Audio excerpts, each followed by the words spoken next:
On July 8, 2019, 23-year-old David Briffaut from the town of Benfleet in Essex, England, broke his neck after an accident at Aqualandia Park in Spain.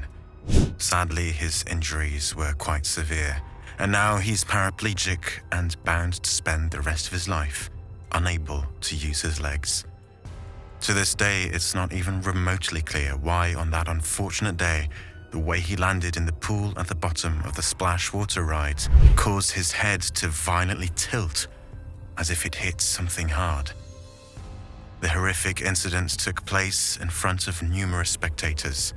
Even his girlfriend was sliding right next to him when it happened. This is a story of David Briffaut's tragedy at the Aqualandia's splash slide. The Aqualandia Waterpark is one of the most popular tourist attractions in Benidorm, Spain, and one of the very few that stays open all year round. The rides at the park are rated into 3 different categories: infant, moderate, and radical. Children under 6 are encouraged to be accompanied by an adult on the infant and moderate rides. 2 rides fall into the faster, radical category called Bang Bang and Vertigo, which can reach speeds of 100 kilometers per hour as patrons descend down a 100-meter slide in 3 seconds. The splash ride, which turned David's life upside down and left him in a wheelchair, is listed as a moderate ride. Technically speaking, it should be very hard for someone to sustain injuries while swooshing down on one of its 6 chutes that sit side by side. Nevertheless, the David Briffaut incident proved beyond any doubt that there is something inherently wrong with Splash Ride's design. The ride was not modified after the incident, and it remains operational, despite protests by David Briffaut, his family, and the legal team representing them in a lawsuit against the park. David was in Spain on a vacation. He was enjoying a holiday with his girlfriend Penny Bristow and another young couple. The purpose of the vacation was to celebrate his girlfriend's successful completion of a degree course in travel and tourism. As their vacation approached its end, they decided to travel down the coast to Benidorm and visit the famous Aqualandia Waterpark for a day of wet fun and thrills. The slide was tempting, so David and Penny climbed the stairs to the top, where they were greeted by a lifeguard who gave each of them a mat that must be used for the swoosh down the splash ride.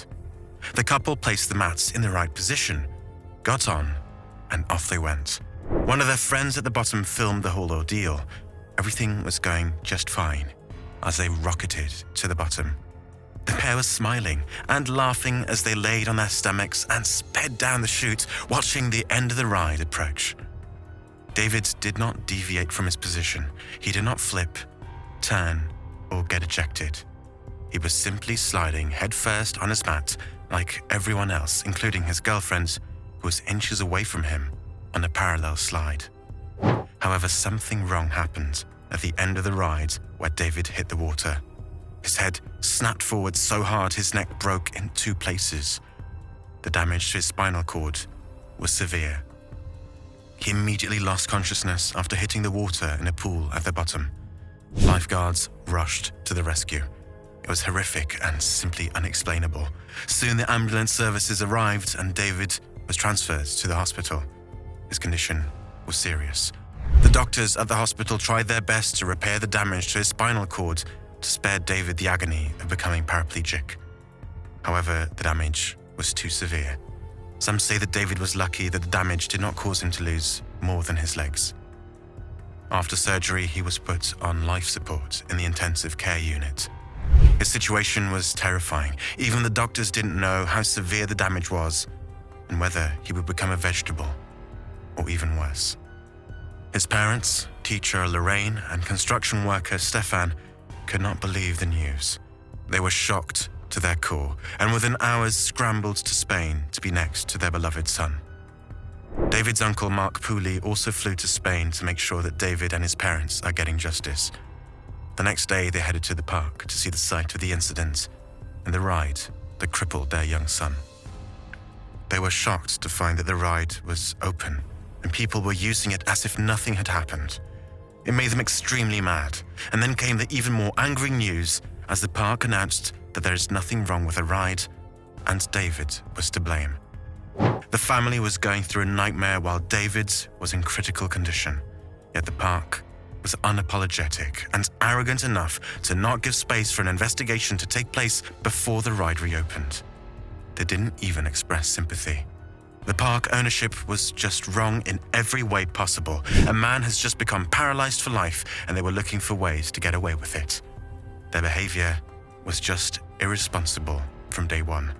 The park even issued a statement alleging that David didn't follow the guidelines for splash, yet the video of the incident clearly shows that he was doing everything right and did not violate any of the rules.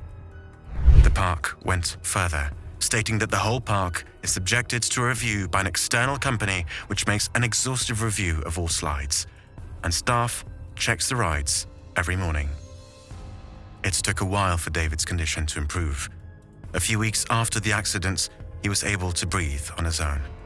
However, his family was terrified that he might not even speak again. After David was taken off life support, he was mute for many days. Even the doctors couldn't explain why.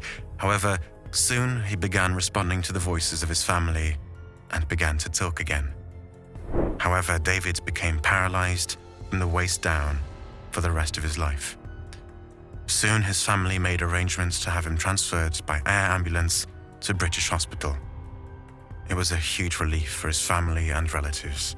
His family and community even managed to raise nearly $100,000 to help him with his healing journey. Soon, David was gaining his strength back and directed his family to launch a lawsuit against the park. He testified that the park staff did not clarify how steep and dangerous the ride was. He elaborated further that the unsafe design of the slide ensured he hit the water too quickly and with too much force.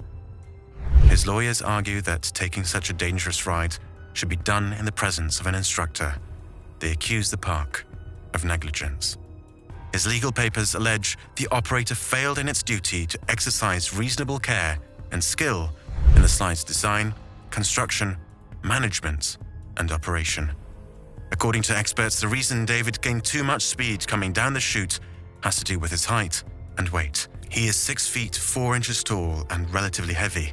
These factors meant that he would go down the chute quite fast, quick, and hit the pool at the bottom harder than those who are short and lighter. Experts believe that the park staff for the ride should have been made aware that a taller, heavier person would experience rapid acceleration and a stronger impact at the end. David didn't receive any adequate instruction on how to use the ride, and the staff did not warn him about his height and weight as safety concerns. David's girlfriend Penny described the incident as horrible and horrendous. To this day, she continues to stand by David and has been running marathons to raise awareness about spinal cord injuries while raising money to help David. Thank you for watching. Make sure to like, share, subscribe, and hit the bell button to get notified every time we upload a new video that will take you to the heart of the scenes and mysteries of some of the most terrifying incidents, accidents, disasters, and paranormal events from around the world.